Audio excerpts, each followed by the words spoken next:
ஓம் சக்தி தாயே போற்றி போற்றி. என் அன்பு குழந்தையே, இன்று உன் தாயானவள் உனக்கு நான் சொல்ல வந்திருக்கின்ற எச்சரிக்கையான ஒரு செய்தியை தான் நீ கேட்கப் போகின்றாய். என் அன்பு பிள்ளையே, உன்னிடத்தில் சொல்ல வந்திருக்கின்ற அந்த செய்தியானது உன்னுடைய துணையை உன்னிடத்திலிருந்து பிரிக்க வேண்டும் என்று ஒரு பெண் அங்கே கங்கணம் கட்டி கொண்டு நிற்கிறாள். அவள் எதற்காக கங்கணம் கட்ட வேண்டும்? உன்னையும் உன் துணையையும் பிரிப்பதில் இவளுக்கு என்ன லாபம்?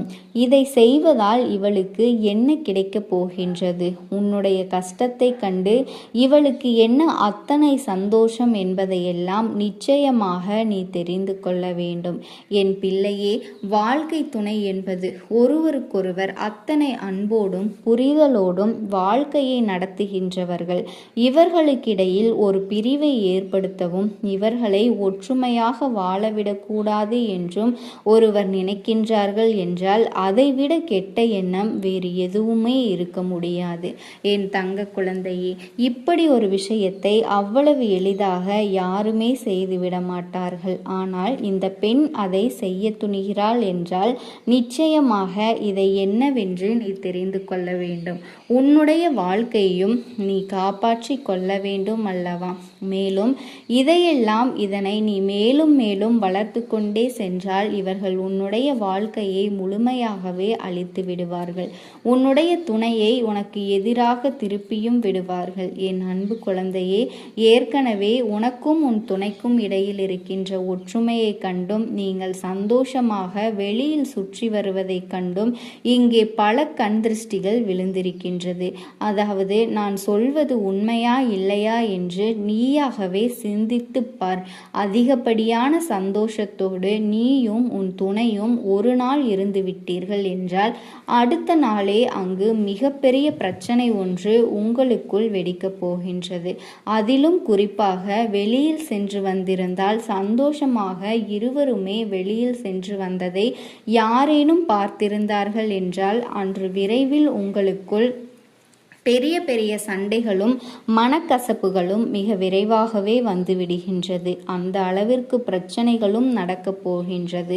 இதற்கெல்லாம் என்ன காரணம்? நீ சந்தோஷமாக இருந்ததை பார்த்தவர்களின் கண்கள் அத்தனை பொல்லாத கண்கள். இவர்கள் மட்டும் எப்படி இத்தனை சந்தோஷமாக இருக்கிறார்கள் என்று உன்னுடைய குடும்பத்தின் மீது இவர்கள் போட்ட கண் திருஷ்டிதான் உன்னுடைய குடும்பத்தில் பிரச்சனைகளை எல்லாம் உருவாக்குகின்றது.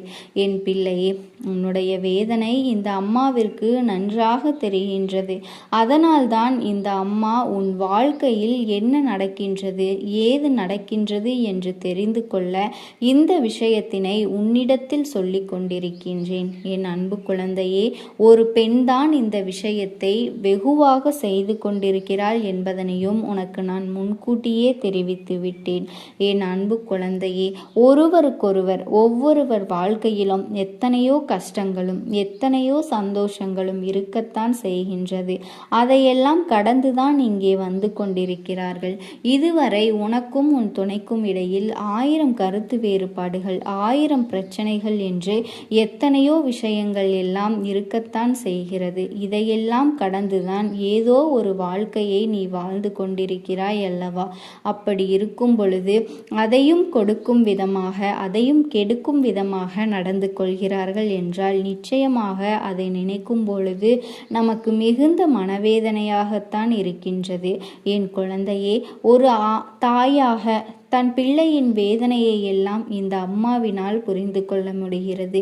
உன்னுடைய வாழ்க்கையில் உனக்கு இத்தனை துன்பங்களையும் மேலும் மேலும் கொடுத்து கொண்டிருப்பவர்களையும் இவர்களுக்கு என்னதான் வேண்டும் என்று தெரிந்து கொள்ள நான் முயற்சி செய்த போதுதான் ஒரு உண்மையை நான் அறிந்து கொண்டேன்.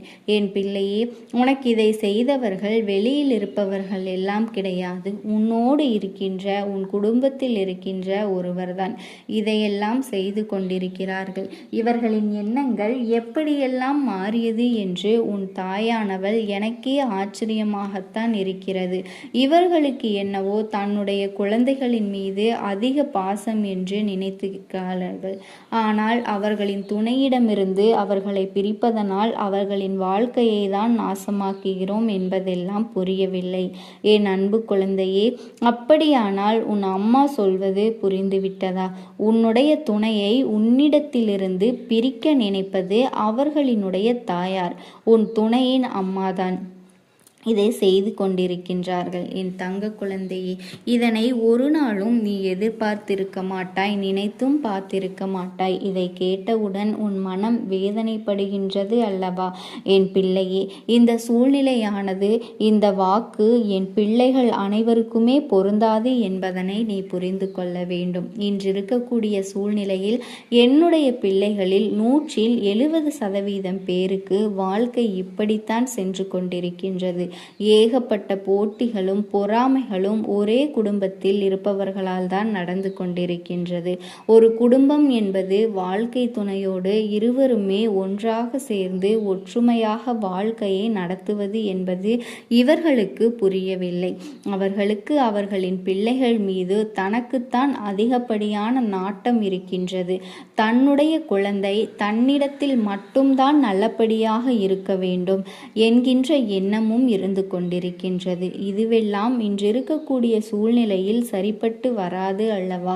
இதுவெல்லாம் அவர்களுக்கு சொன்னாலும் புரிவது கிடையாது. அவ்வளவு எளிதாக இவர்களால் தன்னுடைய மனதையும் மாற்றிக்கொள்ள முடியவில்லை. எப்பொழுதுமே நம்மிடத்தில் நம் குழந்தைகள் எப்படி இருப்பார்களோ அப்படித்தான் காலம் முழுவதுமே இருக்க வேண்டும் என்று நினைப்பது தவறல்லவா? தன்னுடைய இல்லத்திற்கு வருகின்ற புதிய உறவை ஏற்றுக்கொள்ள மனம் மறுப்பதும் இவர்களின் முக்கியமான பிரச்சனையாக இருக்கின்றது. எல்லோரும் இது போன்று இல்லை. ஒரு சிலர் தன்னுடைய குடும்பத்திற்கு வருகின்ற மருமகளையும் மருமகனையும் தன்னுடைய குழந்தைகளாகவே நினைத்து கொண்டிருக்கிறார்கள். அங்கெல்லாம் பிரச்சனைகள் இருப்பது கிடையாது. யார் ஒருவர் அடுத்தவர் இல்லத்திலிருந்து வருகின்றவர்களை மற்றவர்களாகவும் வேற்று மனிதர்களாகவும் பார்க்கின்றார்களோ அங்குதான் பிரச்சனைகள் அதிகமாக இருக்கிறது என்பதும் நிதர்சனமான உண்மை. இதையெல்லாம் உணர்ந்து இந்த வாழ்க்கை உனக்கு என்ன தருகிறது என்பதனை நீ புரிந்து கொண்டு உன்னை சுற்றி நடக்கின்ற விஷயங்களை நீ சற்று கவனித்து பார்த்தாயானால் இந்த பெண்ணினுடைய மனதில் இருக்கின்ற விஷயங்கள் எல்லாம் நிச்சயமாக உனக்கு தெரிந்துவிடும். என் அன்பு குழந்தையே, இந்த அம்மா உன்னிடத்தில் உனக்கென்று கொண்டு வந்த இந்த வாக்கானது உன்னுடைய வாழ்க்கையில் நீ நல்ல நிலைக்கு வர வேண்டும் என்பதற்காக மட்டும்தான் என்பதனை உன்னை வேதனைப்படுத்துவதற்காகவோ அல்ல. அம்மா சொன்ன இந்த பிரச்சனை உன் குடும்பத்தில் இருக்கிறது என்றால் என் பிள்ளையே, உன்னோடு இந்த தாயானவள் துணையாக இருக்கிறேன் என்று நீ புரிந்து கொள்ள வேண்டும். இத்தனை காலமும் நல்லபடியாக இருந்தவர்களுக்கு திடீரென்று இது போன்ற ஒரு எண்ணம் உருவாகி இருக்கிறது என்றால் அதை நாம் சற்று கவனிக்கத்தான் வேண்டும். எந்த நொடியிலிருந்து இவர்கள் இது போன்று நமக்கு எதிராக மாறினார்கள் என்று சற்று நீ யோசித்துப்பார். உன் பக்கம் ஏதேனும் தவறு இருக்கிறது, நீ ஏதாவது தவறான விஷயங்களையோ இவர்கள் மனது புண்படும்படியோ நடந்து கொண்டாயா என்று யோசித்துப்பார். என் அன்பு பிள்ளையே, எதற்காக இதை உன் அம்மா சொல்கிறேன் என்றால், ஒருவேளை உன் பக்கம் தவறு இருந்து நீ அறியாமல் செய்த ஒரு தவறினால் கூட இவர்கள் மாறி இருக்கலாம் அல்லவா என் குழந்தையே? அதனால் தவறு உன் பக்கம் இருக்கிறது என்றால் அதனை நீ திருத்தி கொள்ள வேண்டும். அதை நீயாக திருத்தி கொள்ளாமல் அவர்களை குறை சொல்வதில் எந்த ஒரு பலனுமே இல்லை. ஒருவர் நல்லவராக இருப்பதும் தீயவராக இருப்பதும் நாம் அவர்களிடத்தில் நடந்து கொள்கின்ற விதத்தை பொறுத்துதான் இருக்கின்றது. ஆரம்பத்தில் நம்மை அவர்களும் பிடிக்கவில்லை என்றால் நம்மை வெறுக்கிறார்கள் என்று நாம் எண்ணிக்கொள்ளலாம் அல்லவா? ஆனால் ஆரம்ப கட்டத்தில் நம்மிடத்தில் அன்பை செலுத்திவிட்டு அதன் பிறகு இப்பொழுதுதான் வெறுக்க தொடங்குகிறார்கள் என்றால் அதற்கான காரணத்தை நிச்சயமாக நாம் கவனிக்கத்தான் வேண்டும். எதனால் இது நடந்தது, எந்த விஷயத்தினால் உன் வாழ்க்கையில் இப்படி பிரச்சனைகள் வந்தது என்பதையும் நீ சற்று யோசிக்கத்தான் வேண்டும். என் பிள்ளையே, இந்த அம்மா சொல்கின்ற நியாயங்களை உன் வாழ்க்கையில் நீ உணர வேண்டும். எப்பொழுதுமே உண்மைகளுக்கு நீ முக்கியத்துவம் கொடுக்க வேண்டும். உண்மையாகவே அவர்கள் உன் வாழ்க்கையை கெடுக்க நினைக்கின்றார்களா அல்லது நீயாக கெடுத்து கொண்டாயா என்பதை நீ ஒரு நொடி சிந்திக்க வேண்டும். என் குழந்தையே, இத்தனை நாளும் இந்த வாழ்க்கையில் உனக்கென்று கிடைத்த அன்பு இனிமேலும் கிடைக்க வேண்டும் என்பதுதான் இந்த தாயானவளினுடைய விருப்பம். என் குழந்தையே, எல்லோரும் உடனடியாக எல்லா மனிதர்களையும் நேசித்து விடுவது கிடையாது. அது போன்ற ஒரு மனது யாருக்கும் வந்து விடுவது கிடையாது. என் குழந்தையே, சிலரை ஏற்றுக்கொள்வதற்கு காலதாமதமாகும். ஆனால் ஏற்றுக்கொண்ட பிறகு ஒருபொழுதும் அவர்களை விட்டு கொடுத்து விட மாட்டார்கள். எனவே இது போன்ற ஒரு சூழ்நிலையை உன்னால் உருவாக்க முடியுமா என்று சற்று சிந்தித்து. ஓம் சக்தி தாயே போற்றி. என் அன்பு குழந்தையே, இன்று உன் தாயானவள் உனக்கு ஒரு முக்கியமான செய்தியினை சொல்வதற்காக வந்திருக்கின்றேன். இன்று உன் அம்மா என்னுடைய தீபத்தினை நீ தொட்டுவிட்டாய் அல்லவா? அதிலும் என்னுடைய தேங்காய் தீபத்தினை நீ பார்த்திருக்கின்றாய். என் குழந்தையே, இதனை தொட்டு நீ உள்ளே வந்த நேரத்தில் உன் தாயானவள் உனக்கு ஒரு முக்கியமான செய்தியினை இன்று சொல்லப் போகின்றேன். இது உன்னுடைய குடும்பம் சம்பந்தமானது. என் அன்பு குழந்தையே, உன்னுடைய இரத்த உறவில் இருக்கின்ற ஒருவரை தீய சக்தி அங்கே ஆட்டி படைத்து கொண்டிருக்கிறது. என் அன்பு குழந்தையே, நான் சொல்லும் பொழுது உனக்கு இதுவெல்லாம் வேடிக்கையாக கூட இருக்கலாம். இப்படியெல்லாம் கூட நடக்குமா என்று கூட உனக்கு தோன்றலாம். ஆனால் இதுதான் உண்மை. என் செல்ல பிள்ளையே, இந்த தாயானவள் சொல்வதை கேட்டு உடனடியாக அவர்களை பிடித்திருக்கின்ற அந்த தீய சக்தியிலிருந்து அவர்களை மீட்டெடுக்க வேண்டும். இல்லை என்றால் அவர்களின் வாழ்க்கையானது நரகமாக மாறிவிடும். என் தங்க குழந்தையே, அந்த இரத்த உறவு யார் என்று உன்னிடத்திலே அடையாளத்தை சொல்லிவிடுகின்றேன். நீ நிச்சயமாக அது யாரென்று புரிந்து கொண்டு அவர்களை உடனடியாக காத்திட வேண்டும்.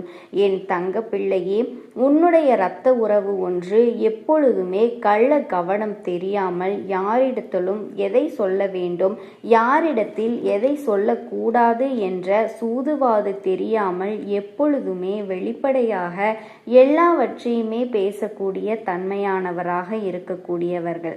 அவர்கள் வெளிப்படையாக பேசுவதால் என்னவோ சிலருக்கு அவர்களை பிடிக்கும், சிலருக்கெல்லாம் அவர்களை எப்பொழுதுமே பிடிக்காது.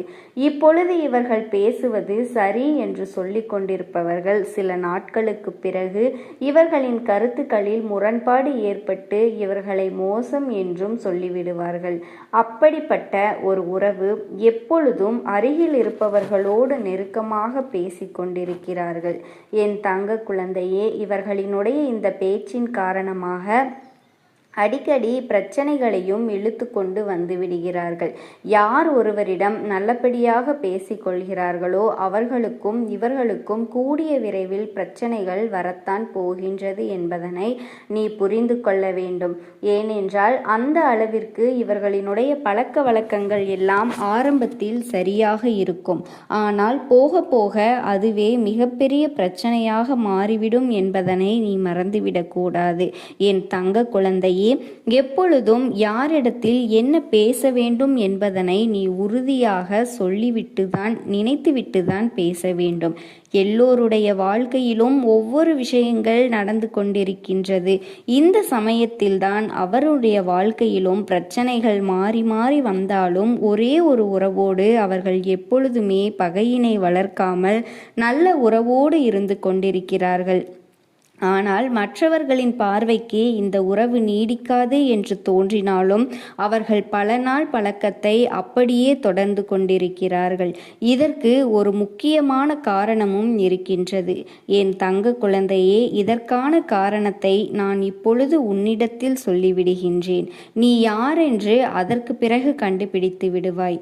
என் தங்க பிள்ளையே, நான் சொல்கின்ற இரத்த உறவானது அருகில் இருக்கின்ற அந்த உறவோடு எப்பொழுதுமே அதிக நேரம் செலவிட்டு கொண்டிருக்கிறார்கள். அவர்களுக்கு ஏற்படுகின்ற அத்தனை பிரச்சனைகளுக்கும் அந்த ஒரு உறவுதான் காரணம் என்பதை இன்னமும் அவர்கள் உணரவில்லை. அது மட்டுமல்லாமல் இவர்கள் பேசுகின்ற விஷயங்களை ஒன்று விடாமல் யாரை பற்றி பேசுகின்றார்களோ அவர்களிடத்திலேயே இவர்கள் சொல்லிவிடுகின்றார்கள். இவர்களினுடைய பழக்க வழக்கத்தை நிறுத்திக்கொள். நாளை உன்னை மற்றவர்களிடத்தில் இவர்கள் இழுத்துவிட்டு வேடிக்கை பார்ப்பார்கள் என்று நீயும் சொல்லிவிட்டாய்.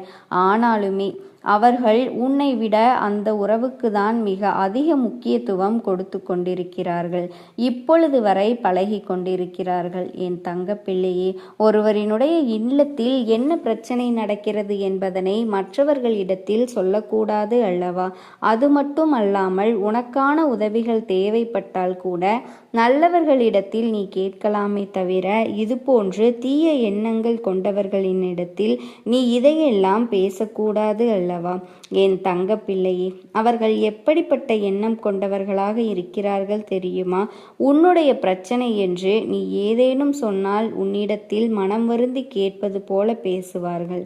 ஆனால் மற்றவர்களிடத்திலோ இதையெல்லாம் ஏளனமாக பேசி பேசி சிரித்து கொண்டிருக்கிறார்கள். இவர்கள் குடும்பத்தில் எப்படியெல்லாம் நடக்கிறது என்று சொல்லி அங்கே வேடிக்கை காட்டி கொண்டிருக்கிறார்கள்.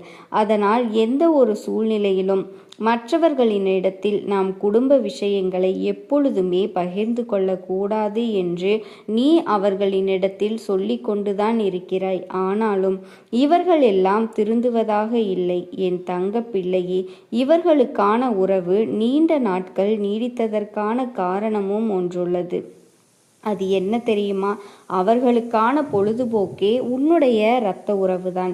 இவர்களிடத்திலிருந்து அவர்களுக்கு பொழுதை போக்குகிற எல்லா செய்திகளும் கிடைத்து விடுகிறது. அதை மற்றவர்களோடு சொல்லி பேசி அங்கே சிரித்து கொண்டிருக்கிறார்கள். ஒரு குடும்பத்தின் நிலையை வெளியில் சொல்லி சந்தோஷப்படுகிறார்கள் என்றால் அவர்களின் மனநிலை எப்படி இருக்கிறது என்பதனை நீயாக உணர்ந்து புரிந்து கொள்ள வேண்டும். என் தங்க குழந்தையே, எப்போதுமே மற்றவர்களின் வேதனைகளுக்கு நாம் ஆறுதலாகத்தான் இருக்க வேண்டுமே தவிர மற்றவர்களினுடைய வேதனைகளுக்கும் கஷ்டத்திற்கும் நாம் சந்தோஷப்படுவதும் கொண்டாட்டத்தில் குதூகலிப்பதும் தவறான விஷயம் அல்லவா? என் செல்ல பிள்ளையே, இப்பொழுதாவது இந்த அம்மா சொன்ன அந்த தீய சக்தி யாரென்று நீ தெரிந்து கொண்டாயா? அந்த உறவுதான் உண்மையாகவே தீய சக்தி. உன்னுடைய உடன் பிறந்த உறவு ஆட்டி படைப்பதோடு மட்டுமல்லாமல் அவர்களிடத்தில் நல்லவர்கள் போல நடித்து அவர்கள் மனதையும் மாற்றி வைத்திருக்கிறார்கள். உன்னுடைய குடும்பத்திற்கு எதிராகவே அல்லது உன்னுடைய அந்த இரத்த உறவையும் திருப்புவதற்கான எல்லா முயற்சிகளையும் அங்கே நாள்தோறும் செய்து கொண்டுதான் இருக்கிறார்கள். இவர்கள் ஒவ்வொரு நாளும் உன்னுடைய வாழ்க்கையில் ஏற்படுத்துகின்ற பிரச்சனைகளினால் நீ ஏற்கனவே மனம் உடைந்து போய்தான் இருக்கின்றாய். என் தங்க குழந்தையே, இவர்களிடத்தில் சென்று நீ கேட்டுவிடலாமா? எதற்கு உங்களுக்கெல்லாம் இது போன்ற தேவையில்லாத வேலைகள் என்று சொல்லிவிடலாமா? ஓங்கி அறைந்து விடலாமா என்று கூட உனக்குள்ளே தோன்றுகிறது. இருந்தாலும் நம்முடைய குடும்பத்தில் இருக்கக்கூடியவர்கள் இதையெல்லாம் புரிந்து கொள்ளவில்லையே என்று நீ நாள்தோறும் ஆதங்கத்தோடு தான் இருந்து கொண்டிருக்கிறாய். ஆனால் உன்னுடைய இரத்த உறவை நினைக்கும் பொழுது சில நேரங்களில் உனக்கே வேதனையாகத்தான் இருக்கிறது. இந்த அளவிற்கு ஒருவரால் வெள்ளந்தியாக இருக்க முடியுமா? தன்னோடு பழகுகிறவர்கள் தன்னை பற்றி என்ன நினைக்கின்றார்கள் என்று கூட தெரியாமல் இப்படி பேசி கொண்டிருக்கிறார்களே என்று மனவேதனை அடைகின்றாய். அதனால் என்ன செய்வது என்று தெரியாமல் இப்பொழுது வரை நீ தவித்து கொண்டிருக்கின்றாய் அல்லவா? என் தங்க குழந்தையே, சரி பரவாயில்லை என்று இதையெல்லாம் இப்படியே விட்டுவிட முடியாது அல்லவா? நம்முடைய குடும்பத்தின் பெயரை வெளியில் அசிங்கப்படுத்தி விடுகிறார்களே, மற்றவர்கள் முன்னிலையில் கேவலப்படுத்தி விடுகிறார்களே என்ற கோபமும், அதே கோபத்தினால் நீ அவர்களுக்கு எதையாவது காயத்தினை ஏற்படுத்தி அவர்களுக்கு விடுவாயோ என்ற பயமும் உனக்குள் இருந்து கொண்டுதான் இருக்கிறது. நீ என்னிடத்தில் எந்த விஷயத்தை பற்றியெல்லாம் வேண்டுதலாக சொல்லும் பொழுது உன் அம்மா உன்னிடத்தில் சொன்ன விஷயங்கள் உனக்கு நினைவிருக்கிறது அல்லவா? இது போன்ற மனிதர்களினுடைய வேஷங்கள் எல்லாம் நீண்ட நாட்கள் நிலைத்திருக்காது. ஒரு நாள் நிச்சயமாக கலைந்தேதான் தீரும். அடுத்தவர்கள் குடும்பத்தில் கலகம் ஊட்டுவதும் அடுத்தவர்கள் வாழ்க்கையில் பிரச்சனைகளை ஏற்படுத்துவதும் இவர்களின் முதலாவது வேலையாக வைத்திருக்கிறார்கள். அப்படியானால் இவர்களால் அடுத்தவர்களின் வாழ்க்கையில் எந்த ஒரு நல்ல விஷயங்களையும் ஒரு பொழுதுமே செய்ய முடியாது. என் தங்க குழந்தையே, இன்று